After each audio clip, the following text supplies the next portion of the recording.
ஒரு அழகான கிராமத்துல ராமு சோமு அப்படின்ட்டு இரண்டு நண்பர்கள் வாழ்ந்து வந்தனர். ராமு புத்திசாலி, உழைப்பாளி. சோமு சோம்பேறி, யாருக்கும் உதவி செய்ய மாட்டான். அந்த மாதிரி இருந்தான் சோமு. டேய் ராமு, நான் நெல்பயிர்களை விதைச்சிருக்கேன்டா என் வயல்ல.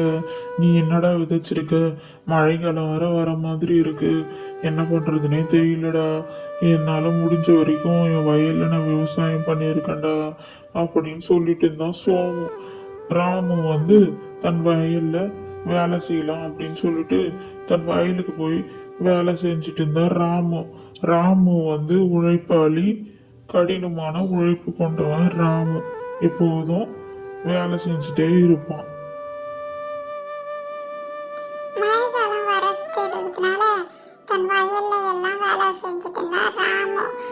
எப்போதும் வேலை செஞ்சுட்டு சுறுசுறுப்பா இருப்பான் ராமு. அந்த ஊர்ல இருக்க மக்களுக்கெல்லாம் உதவி செய்வான் ராமு. அவனுடைய பழக்கமே அதுதான். இந்த சோமு வயல்ல என்ன பண்ணிட்டு இருக்கான்னு தெரியல அப்படின்னு ராமு சொல்லிட்டு இருந்தான். ஆனா சோமு வயல்ல வேலை செய்யாம தூங்கிட்டு இருந்தான் சோமு. எப்பொழுதும் தூங்குற வேலைதான் சோமுக்கு. ஒரு வேலையும் செய்ய மாட்டான் சோமு. அதனால வயலே படுத்துட்டு தூங்கிட்டு இருந்தான்.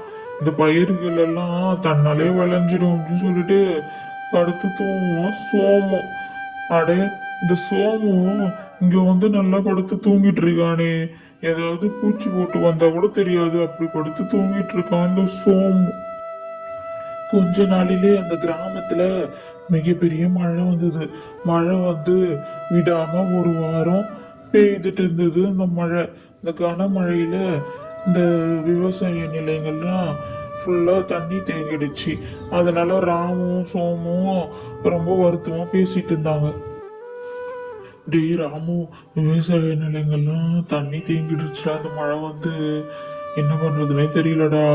நம்ம பயிரெல்லாம் பாதி வீணாயிடுச்சேடா அப்படின்னு ராமும் சோமும் ரொம்ப கவலையா பேசிட்டு இருந்தாங்க.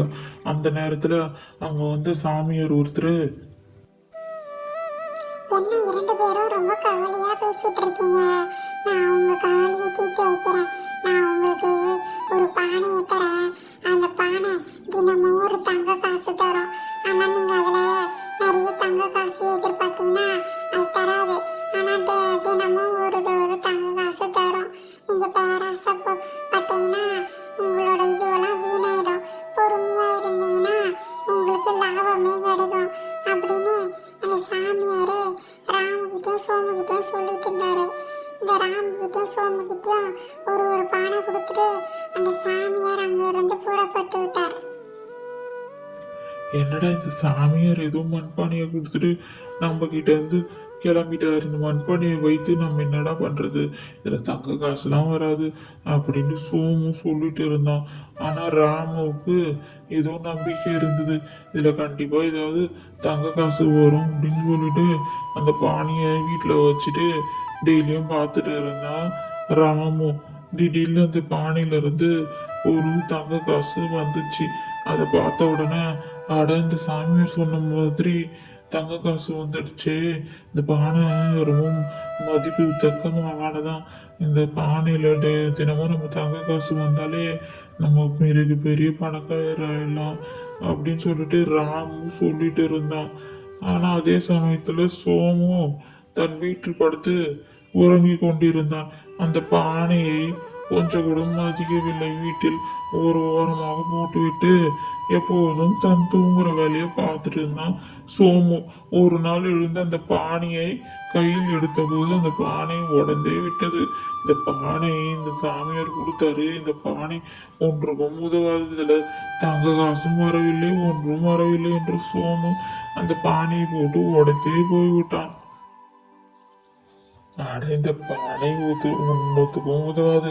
இந்த பானையை வைத்து நான் என்ன செய்வேன் என்று சொல்லி கொண்டு இருந்தான் சோமு.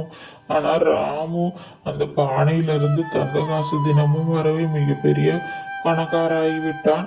பெரிய வீடும் கட்டிவிட்டான் ராமு. அதை பார்த்து சோமுவுக்கு ரொம்ப வருத்தமா இருந்தது. அட சோமு, என்னடா நீ இப்படி இருக்க? நான் பெரிய வீடுலாம் கட்டிட்டேன். அப்படின்னு ராமு சொல்லிட்டு இருந்தான்.